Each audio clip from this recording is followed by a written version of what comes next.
Here is an explanation for the answer to final exam question number 20 in Alternative Energy Demystified 2nd edition. If you have the printed book, please see page 313 at the bottom.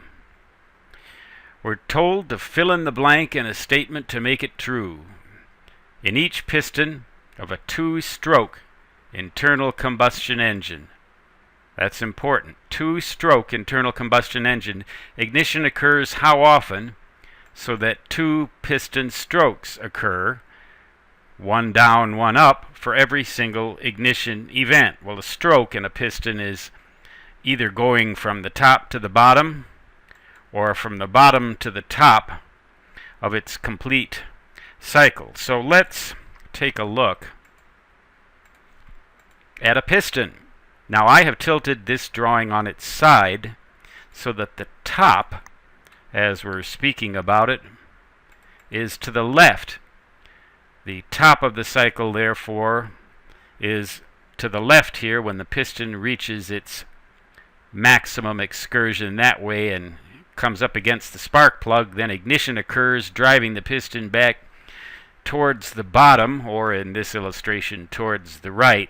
And as that happens, the crankshaft goes around and around, because this rod drives it around and around as the piston goes back and forth.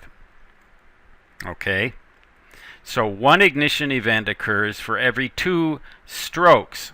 A stroke in this particular situation, in this kind of a situation, is an excursion either going that way once or that way once. That is a stroke. So there are two strokes for every ignition event.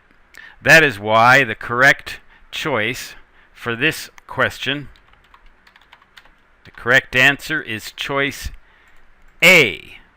Every time the piston reaches the top of its cycle, there is an ignition event. The top in this illustration, once again, being towards the left. I took figure 6-1 and tilted it on its side so that it would fit nicely in the screen for you to see.